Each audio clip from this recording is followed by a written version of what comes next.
The teacups remained hot. The almond biscuits I made the previous evening were on the porcelain plate unaltered.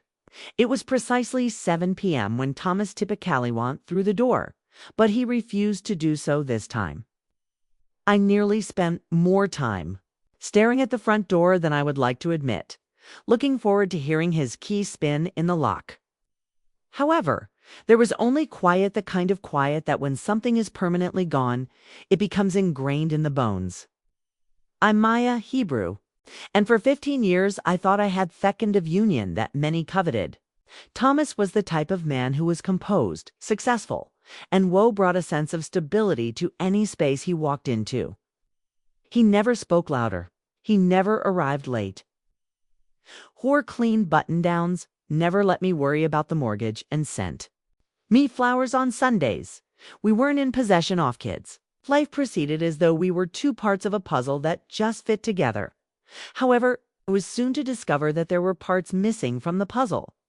Additionally, one of them was concealed in a location I was never permitted to visit. On a Thursday, Thomas passed away. It was a heart attack, they explained. I recall Theophus, the doctor, when he stated that. Gentle, practiced, and aloof. Enormous heart. He called it an infarction. He moved fast. I nodded as though I comprehended, as if it Mattione variation. However, it didn't. Not after losing the only person you believed to know you well. The burial service was a blur. A haze of unfamiliar faces, kind sympathies, and black aterics pressing. To me, how amazing my hubby had been. My dearest friend from college, Claire, kept giving me water while I clutched to her. I abstained from drinking and eating. Not until my sister Rachel showed up. Her scent was too sweet. Her embrace lasted too long. Something changed in me because of that. I apologize so much, sis. She, with a somewhat too smooth voice, she whispered. To me, Thomas was like a brother. I wished to trust her. I did, but there was something about the way she gazed at me. It wasn't sorrow. Later that night, she said, "Hey, I know it's not the time, but Thomas loaned me money." While pouring herself a drink in my kitchen, I looked at her, hoping to resolve it now that you're taken care of. I said, "What money?" She blinked before grinning as if I were being goofy. "Oh, to suppose he didn't tell you?" I couldn't sleep that night and continued to stroll through our home, feeling the bookshelves, the gleaming floors, the furnishings, as if it would reveal something. I noticed them in a framed wedding picture that seemed to belong to strangers. Thomas's keys were still the one-shaped key that I was never permitted to use was on the hallway table when I picked them up. I had once inquired about the key to his garage, which was different from the others years ago. It's just tools. He remarked with a smile, nothing interesting in there. That was our situation, Greece. You wouldn't like it. I never pressed marriage. Simple, cozy. And plenty of quiet areas I was not allowed to be in. I had nothing to lose now, though, and I drove out to the garage the following morning, behind a line of dilapidated structures with rusty roofs and weeds growing through. It was in the former industrial area, the type of environment you wouldn't expect a man like Thomas to be in. With crumbling asphalt, he came here once a week on Thursdays, like clockwork, but I kept everything. The metal door was heavier than I anticipated, but I never questioned it. The key turned it with a grudging moan, and I stood there for a while, terrified of what I might discover on the opposite side. It had an oily and dusty scent.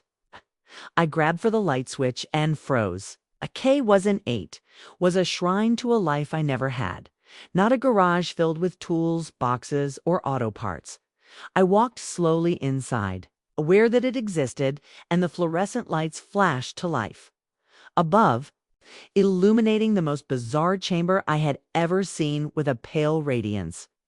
Photographs, news articles, hand-drawn charts, and travel maps were all over the walls. Numerous printed photographs were arranged in tidy rows on one wall, resembling an obsessive collage, and each and every one of them included Thomas. But it wasn't the Thomas the first knew. He wasn't wearing his typical fitted clothes or a refined manner. He appeared different, at ease, wearing jeans, casual clothing, untidy hair, a gentler face, less guarded stance, and he was standing next to the same woman in nearly all of the pictures. Lovely, dark-haired, sharp, and at least 10 years younger than me. Her hand on his arm, his face, and her perceptive eyes were too close. They were at the beach in one picture, in a ski lodge in another, and he turned to face her with a smile I hadn't seen in years. Then, at dinner, one at a candle, some of which had handwritten timestamps from 7 years ago on the back. 5/3 August 2024, a few months ago. It's one that really got me, because I was waiting for him to get home from a client meeting that day, while preparing his favorite meal at home. Currently, I was viewing a picture of him sitting next to a woman and a man in his early 30s. A name was written in faint letters on the back. And they were all grinning like a family, Isabel and Logan. August 2024. Thomas's handwriting. My knees gave out. I saw the papers files piled high when I reached for the metal desk in the middle of the room to study myself. Corporate documents, bank transactions, communications from foreign companies, and tax materials that were inconsistent, with what I knew about his company and a medical report in one folder. The header. It was dated less than 2 months ago and was from Crescent Heart Institute. Discovered that Thomas's entire name was displayed at the top, followed by the diagnosis ischemic heart, something I could not pronounce. Illness, stage 3, cardiac. Arrest, danger.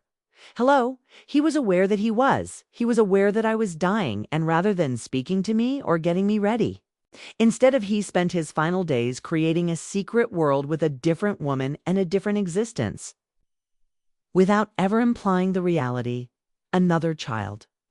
Because that's what the young man in the photo had to be, their son. My stomach churned. 15 years. 15 years. I stood by him. And now the man I buried wasn't my spouse? Not truly. Who was? A stranger. A stranger who had looked me in the eye the night before he died, presented me a velvet box with a sapphire necklace inside, kissed my cheek, and informed me, "You're the only one for me." I lurched back toward the door. Couldn't breathe. My chest felt tight, my mind spinning. What was I supposed to do with this? Who even was I now? A widow? Yes, but of whom? That's when I heard it. Footsteps, quiet, timid, like someone didn't want to be heard. I spun around fast, heart hammering against my ribs. And standing, the young man from the picture was standing in the open doorway. He had the same black hair, and his quiet voice was accompanied by the same focused, inscrutable eyes and a pointed jawline. However, at first I was unable to fully comprehend the words because my heart was beating too loudly in my ears. "Vivine, Hebrew," he said. I didn't respond. "I hoped you would stop by." He said, "I'm Logan Myers," and cautiously entered. My name was Thomas Carter. Dad. The floor vanished beneath me in an instant. I can't recall what I initially stated. Perhaps nothing. Perhaps I simply stood there, holding onto the side-off desk as if it were the last remaining solid object. Like he knew, Logan moved forward with composure but caution. This was a delicate area. I looked at him, searching as much as I saw him. There was no question. They were Thomas's eyes, the same focused stare. The same more was said in silence then. In words, "You truly are his son." I was able to whisper at last. Logan said without hesitation, "Yes. Additionally, I may apologize. This is not how I intended you to find out." "How long have you been aware of me?" My voice was just above a breath when I asked. "My entire life," he said. "Without mentioning, I apologize. All he told me was that he was married and that you were unaware of me. He kept us in great keep apart. Isabel, my mother, respected that. She had no desire to get involved. However, things changed after she died last year. Died. Thus, she wasn't gone." I took a seat in the dusty chair by the desk, just like Thomas. My legs were no longer able to support me. "You're here, but why?" I questioned. "Why today?" Logan took a folded piece of paper with yellowed edges out of his knapsack. He extended it, and I paused before accepting it, saying, "It's a draft of a will, unfinished, unofficial. 2 weeks prior to his passing, my father gave it to me, and he stated Thigh unfolded this one just in case. But the official one would go to you." Thomas's steady, recognizable handwriting appeared on the paper, looping around the page as usual. It was scrawled, not notarized, on dinner notes and birthday cards, lines separating assets. Logan was mentioned, referring to a business I had never heard of.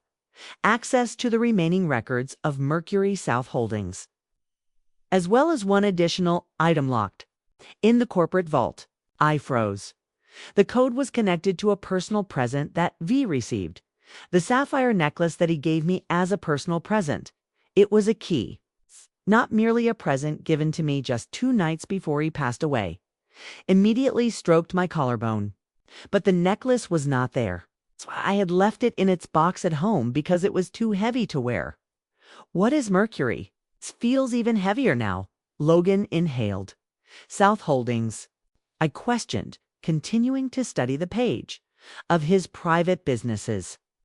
Not publicly available or documented, and he utilized it to transfer funds overseas. I began researching after my mother passed away, and I discovered transfers I couldn't track down and offshore accounts in my name I didn't open. I believe he was attempting to get you something, for I was speechless. Why? Because he was aware that time was running out. And because he didn't trust the people he worked with, Logan replied quietly. Logan's face clouded as I looked up. But he never said what people. Names? Only that someone would come seeking for him if something happened to him. Knowledge for power, for what he left behind. I reclined in the chair, thinking gracing. A second safe, an unfamiliar corporation, and a potential apostas, a code, and a man who had created a whole world in whom I had loved for 15 years. Outside of me, are you implying that there is more? I stated that the files, the pictures, and the will were all just the log, and nodded at the start. I believe he left stuff behind, not only for us, but also to safeguard us. I carefully stood, my legs still shaky, and surveyed Pfeffinal time. The chamber no longer felt like a shrine, but rather like proof. And my voice said, "I need that necklace. I need to go home. Can I come?" Logan asked if I could be with you. I hesitated, then nodded, since whether to didn't immediately return home. But whether I wanted it or not, this was our tale now. Couldn't? I needed room to breathe and think. So I contacted Claire. In 20 minutes, the sapphire necklace laying on the couch. My hands encircling a mug of tea, and I wasn't drinking. Like a live explosion on the table between us. Claire asked no questions, never did. Not until I was prepared, and when I did tell her everything about Logan. The will, the garage, and the pictures. She merely mumbled, "I'm so sorry," without saying "I told you so." Reached for my hand, but I wasn't prepared to break down or cry. I drove to Rachel's condo because I needed answers. I needed someone to blame. Was a more recent structure on the north side of town. One of those upscale complexes with coated gates, underground parking, strange for someone who had always griped about money and concierge service. She opened the door barefoot, wearing silk pajamas, and I could feel my rage building with the lift as it ascended, a glass of wine in one hand. Her hair was arranged like she had the ideal cosmetics look, was anticipating visitors. "Come check out the widow's place. If it's not my sad sister," she added smugly. "Inheritance." I pushed past it and said, "Cease the nonsense, Rachel. We need to talk."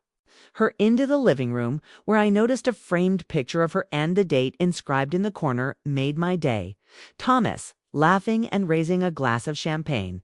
"What the hell is this?" Craze screamed, gesturing to the stomach flip that occurred 5 years earlier. Frame. Rachel strolled over and sipped her wine slowly.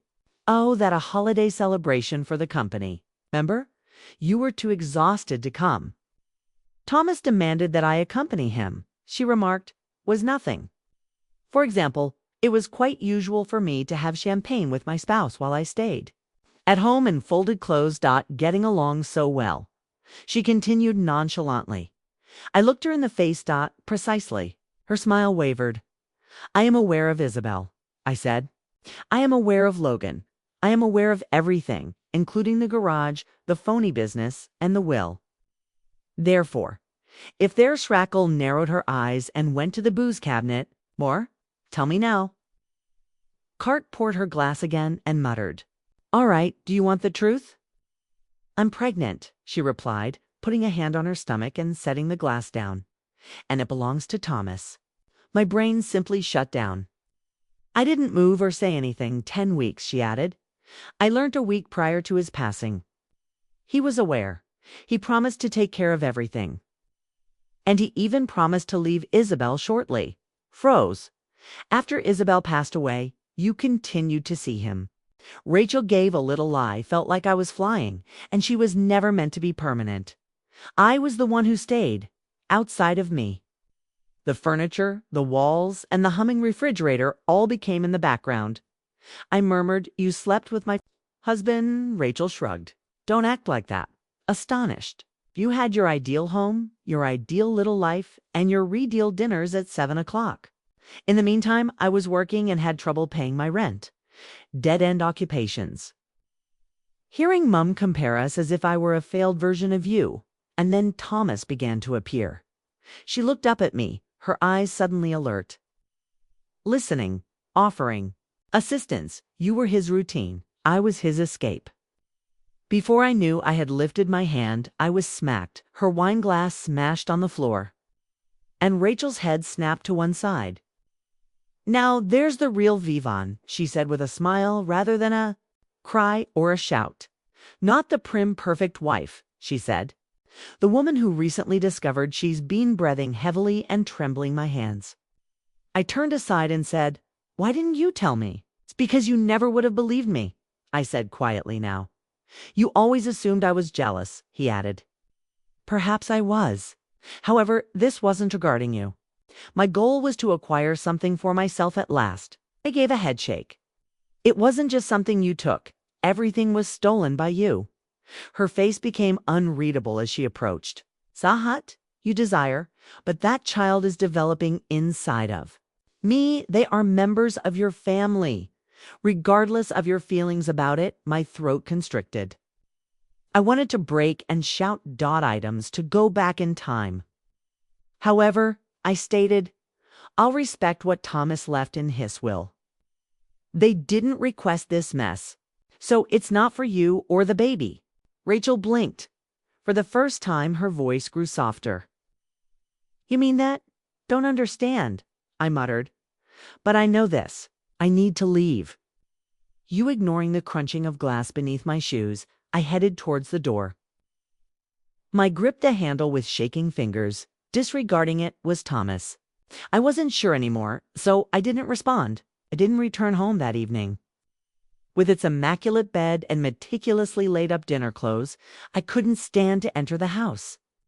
Rather, I went back to Claire's, holding the sapphire necklace, tightly as if it were about to pierce my flesh. She didn't inquire about my whereabouts. She just murmured, You need sleep. After opening the door and glancing at my face, but I was unable to sleep, not with my mind exploding in every room. The following morning, Claire came too, she said when Logan picked me up in his vehicle. You won't enter your husband's hidden safe. Throwing her coat over her shoulder, she uttered the words, without backup. Thomas's workspace was in a downtown high-rise. He had consistently referred to it as merely a satellite space when I inquired. He had mentioned a place to hold private discussions. I never went inside at all. Logan, however, possessed a key card. He scanned us past security and stated, I'm listed as a Coner. The receptionist looked up just a little. Tamasha created such a compartmentalist life that it didn't require an explanation. The ride seemed to go on forever. Logan took us to a glass-walled office on the 14th floor, with chilly, contemporary furnishings and no signs of warmth. Not one picture of me, Knee-framed memories, gray walls, smooth surfaces, and a faint aroma of Vi. Have never smelt this cologne before. Logan indicated a sizable abstract, their dot-mounted painting behind. The desk, that's the safes behind it. I went to my bag and took the jewelry out. I located the tiny clasp with my fingers. I twisted it in the opposite direction. Clicked the sapphire pendants back revealed. A secret compartment. A thin metal plate that is no bigger than a SIM card is within. There were etched numbers along the border. Logan gently took it and inserted it into the safe's keypad, a quiet beep followed by software. The door opened. There were piles of papers within, a little wooden box, a sleek black flash drive, and a single silver key fastened to a tag that said, "Bank Safe. Federal Trust Deposit." Logan produced the paperwork, agreements, transfers, financial records. International banks are represented by a few of these names. He was moving, not just hoarding cash, it quickly offshore. I did not plug in the flash, Doctor, but I did pick it up. Not quite yet. The little wooden box was then opened. It was a ring, a plain band of gold with a little diamond. My throat tightened each breath. I didn't own it. Within the band, a note. N at all times. Not me. Not VN stands for Isabel. Jesus. Beside me, Claire whispered. Logan averted his gaze. His jaw clenched. I hardly heard myself when I said, he bought her a ring. He intended to pop the question. Or perhaps he had already. I was immobile, speechless, and unable to cry, because it was in the icy quiet of my deceased husband's office that I came to understand the effect I was afraid to mention. He cherished her. In his own life, he might have also loved me. Manner? However, she received the genuine portion of him. The section that grinned in pictures, that took a holiday, that chuckled. The remainder, however, was a performance. Roses on Sundays, a well-groomed spouse with dinner at 7, and a fell of secrets and safe. Logan then gave me a beautifully folded letter. My name appears on the front. My hands were shaking as I unfolded it. I'm leaving, Vivian, if you're reading. This, I apologize. I never have the guts to speak the truth to you, to say out what I ought to have said years ago. I was self-centered. I constructed 2 lives because I was also unable to quit up. It ultimately cost me everything. You. That sounds empty now, I know. Perhaps it was always that way, but I did in the only method I was aware of. I wanted you to be safe and at peace. For this reason, I left you the truth, the documents, and the access. As you see appropriate, use them. Burn, revel it all. Bury it or bury them. You have an option now. Hope you will pardon me. I understand. If not, Thomas, I kept looking at the page until the words became hazy.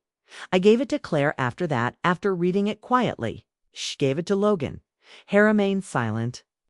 Since there was nothing to say, none of you who asked did. Though the man we all believed we knew had broken like glass. At this point, our only option was to choose how to handle the fragments. Silently, we walked out of the office. The type of quiet that doesn't occur from calm, but from having nothing else to say. Claire was behind the wheel. Logan sat next to me while I gazed out the window, watching Charleston fade into an autumnal gray palette. My deceased spouse had led a life that I never experienced. The fragments of it were now in our hands, and we had no idea who else might be observing. I attempted to sleep on Claire's pull-out couch that night, but my phone rang, unidentified. The voice of a guy said, Vivian Carter. Yes, I did respond to already tense. Gordon Blake is this person. I was one of your business associates' husbands. I felt sick to my stomach. I think you've got something that's mine. I don't understand what you're discussing. You do. Calm, still water, he remarked. The safe's contents. A few of them pertaining to foreign transfer accounts that I assisted in creating. I propose that we get together. I'm not getting to know anyone. He answered, you will. Because the other individuals Thomas worked with, they aren't as courteous as I am.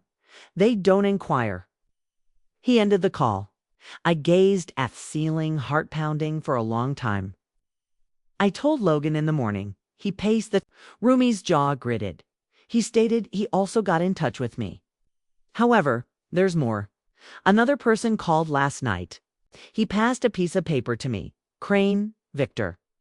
He asserts that he was the initial source of the money that Thomas transferred. If we don't return, he said, there will be repercussions for everything before the end of the week. I didn't inquire. As to what it meant, I didn't must. Logan reached into the safe and took out the silver key. We still possess the box of deposits, he stated.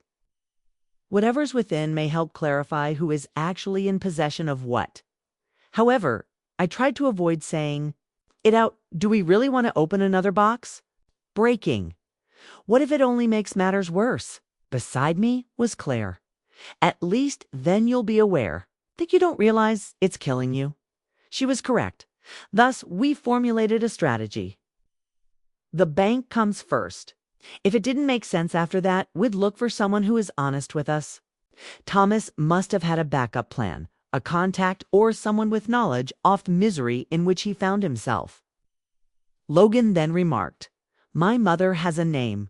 Edward Holloway, Dad's former college friend, was briefly mentioned. According to her, he was the only one who, despite Thomas's reluctance to hear it, ever told him the truth. Are you aware of his location? I believe so, responded Logan. His address was in Savannah. According to Mom, she stored it in an emergency contacts box. Thus, we made a 2-hour drive and raindrops trailed down the windscreen like memories in the solitude. We were welcomed by Savannah's oak trees and moist air and a sense of quiet that seemed to be unique to ancient town. Edward's large brick home was coated in ivy as if it were taken from an obscure book. Slowly, he opened the door. He asked, you're Vivan, with a hesitation. And you must be Logan. You knew we'd come. I responded, heck of a nod. If it all falls apart, they'll find you. Thomas replied. He stepped back. Come in. The fragrance of paper and pipe smoke filled his home. The walls were lined with bookshelves, unplayed yet. Polished a piano sat in the corner. He gestured for us to take a seat, then vanished into a different room before coming back holding a sealed envelope. He departed this with me. Edward stated that it could only be opened if both of you were present. Collectively, I turned to face Logan. He gave a nod. I took the envelope open. There was a brief letter, written by hand, and another will. This one was unique, was called Rachel's Unborn Kid. A quarter of Thomas's personal funds were allocated. Offshore that was not disclosed to the child after they became 21. I could feel the blood dripping out away from my face. This was all part of his strategy. After that, I understood that we were positioned in the middle of a storm that Thomas had constructed brick by brick. We now had the responsibility of surviving it. I gazed at once more. 25% of the will be held in Rachel Carter's unborn child's name in trust until the age of 21. I wasn't astounded by the money. It was theocracy. Everything had been prepared by Thomas. After passing away, he was still 3 paces ahead. Why wouldn't he name Rachel, but the baby? Edward was asked. Edward said softly because he trusted the child, not the mom. Logan, he moved in his chair. Everything is altered by this. Thus, Rachel is unable to touch that cash. Not in a legal sense. Once more, I glanced down at the second will. Additionally, if Chetries, Edward gave the flash drive a nod, then you make use of that. From what, according to Thomas, it includes thorough documentation of each transfer. Every crime they committed to construct this beast. Partner. You push back if they push you. Beside me, Claire let out a breath. You pursues leverage. I didn't feel little for the first time since Thomas's death. I didn't feel like the woman who had been duped, betrayed, and left feeling shattered. I thought I was alone. Power was the blueprint that was left in possession. Logan bent over. Viv and I believe that we should stop responding. We have to act before Crane or Gordon do. Slowly, I nodded. We visit bank. Before noon, we return to Charleston by car. The Federal Trust structure is situated between a historic building and a legal office. Discreet and modest. As if it didn't matter until you passed it 100 times without noticing. Claire remained in the vehicle. Simply if it gets strange, text, she said, and weep if they refuse to let you in. No one says refuse to let a woman cry in a bank. At that, Logan grinned. I didn't. Within, the vault manager examined my ID, glanced at the silver key, and arched an eyebrow.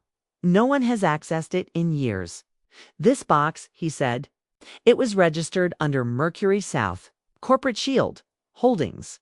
He guided us through several security door tiers and into the basement. Concrete. The temperature dropped when the silence grew more intense. We were by ourselves. With the secure deposit box. He gave me a pair of gloves. Normal practice, he said. You'll have privacy from us. After us, the door shut. I ran my fingers along Thelic. Are you ready? Logan inquired. No, but I still did it. The key turned effortlessly. The box slid out. There was no money inside, no passports, no phones that burn. Absence of stacks off untraceable invoices. A single manila folder and a picture. The image was off Gordon Blake, Thomas, and Logan in front of a black SUV. Arms crossed, giggling, and Victor Crane behind them. I gazed upon the picture for a long time. I suggested they were more than simply business partners. They worked together. Logan pulled out the folder. Shell business registrations, payoffs, dozens of signed agreements. And a single document, bold red ink, was used to mark the Crane blackmail insurance. Not only was it leverage, but it was a loaded firearm. I mentioned that Thomas maintained proof of everything. Additionally, in that for a minute, I realized I wasn't merely left in a mess by him. I had a weapon he left me. I could now decide who I wanted to aim it at. We didn't return home. We visited the attorney. Marcus Doyle was his name, and years before. He had handled my father's estate, simple, unobtrusive, and drama-sensitive. I informed him nearly anything. It's not about Rachel or the affair. Only the portions that the documents, the threats, and the offshore accounts were all legally significant. He didn't flinch. Would you like to press fees? He inquired. No, I replied. I'd like insurance. He gave a nod. Next, we'll replicate up physically and digitally. Keep backups in 3 different places. Here's one. One is with you, while the other is with someone you don't know. I am aware of Simply Thepperson, replied Claire with a gloomy smile. We scanned. Data for hours. Tomas possessed maintained thorough records, including wire logs, names, dates, and fictitious invoices. It wasn't only dodgy enterprise. It was multinational criminal operation. Additionally, they believed the evidence had disappeared with Thomas gone. They were mistaken. When the day was over, Marcus had written a straightforward letter. I wrote, one line in my own handwriting at the bottom. Give me a try. VC. We couriered it to Gordon Blake's office. Within 15 minutes, he called minutes. You believe you're smart?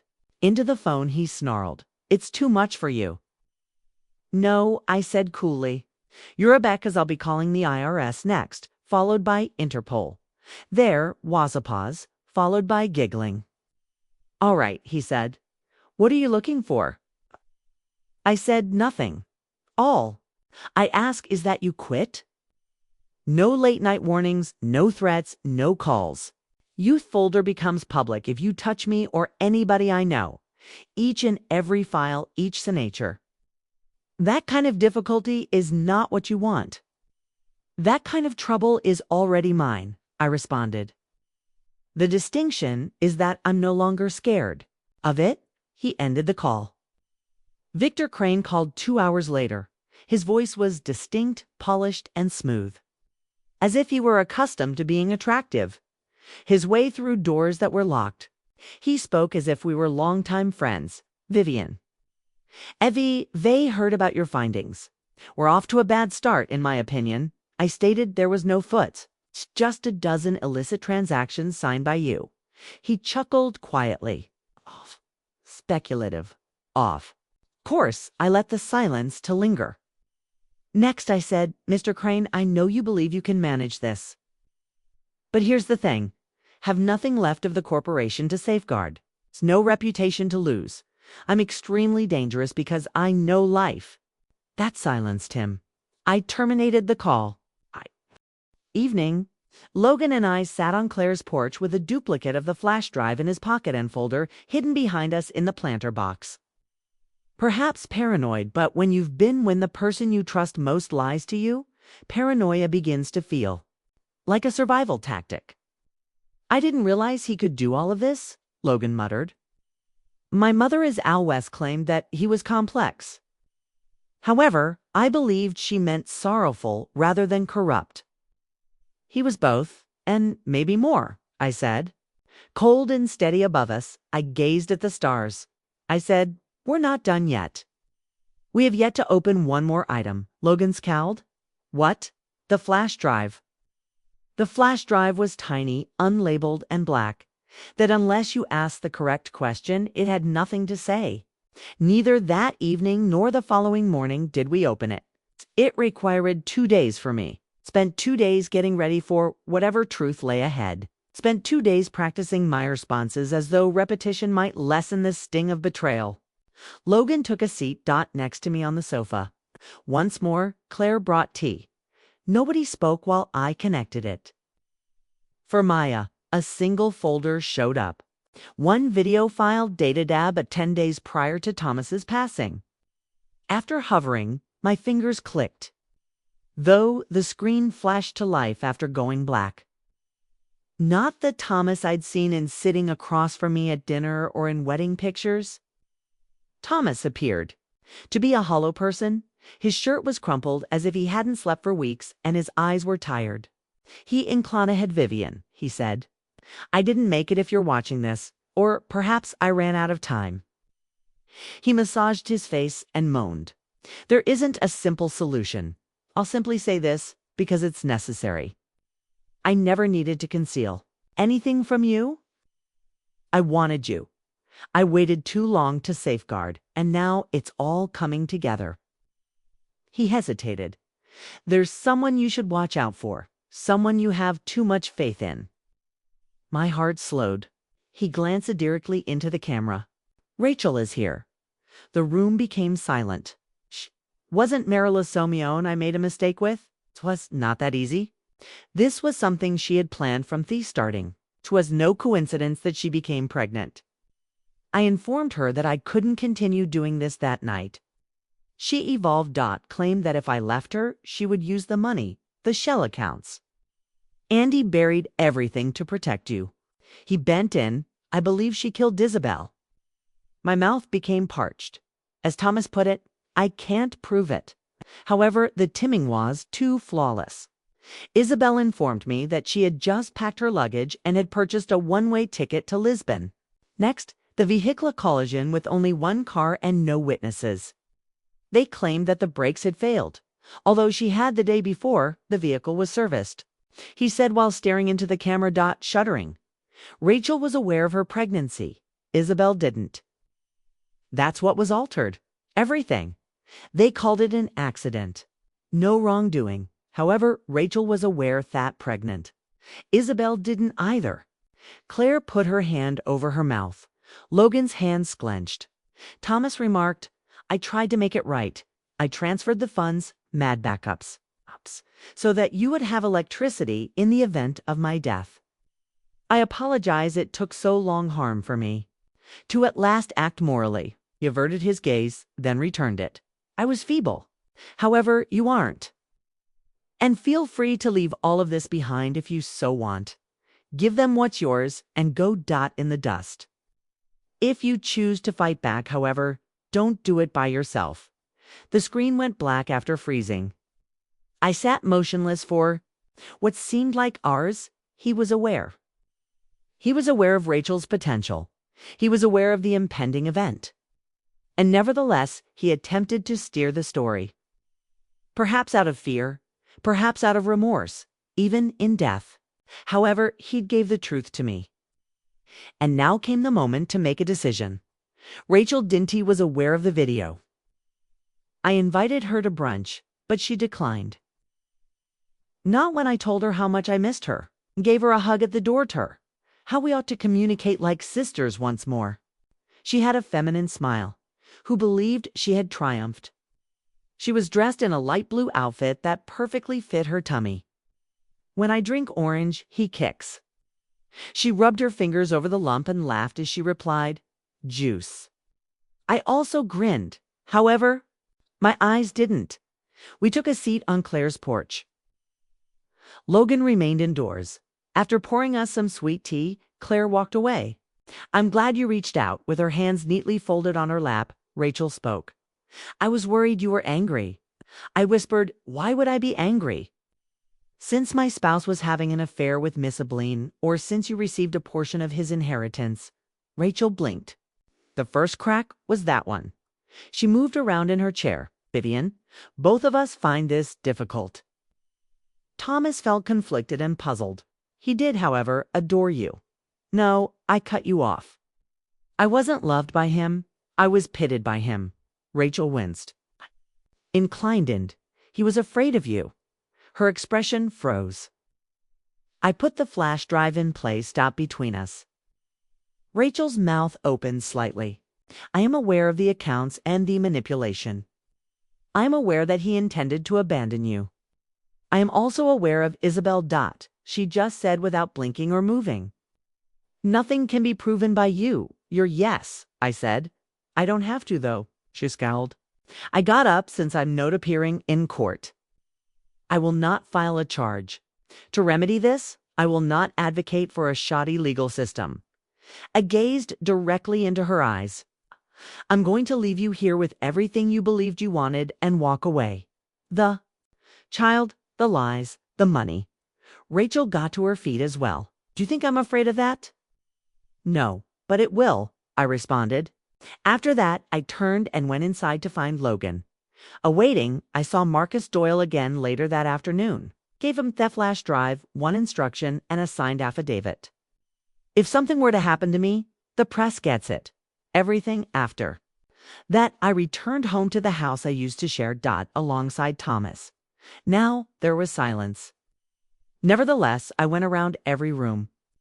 Putting my hand on the Wii, never got around to repairing the floorboard cracks, the door frames, or the backs of the chairs. I went inside the closet and left the other suitcases unpacked. Upon arriving in the garage, I secured the door. Behind me, it wasn't coming. Not because I was concealing anything back. I took a plane to Colorado a week later. New name, fresh air. On Thales, a small mountainside cottage. No safes, no secrets, nothing more acting out. Only me, a widow and survivor, who is Maya Hebrew. Not the female who was Lee to, but the person who transformed quiet into.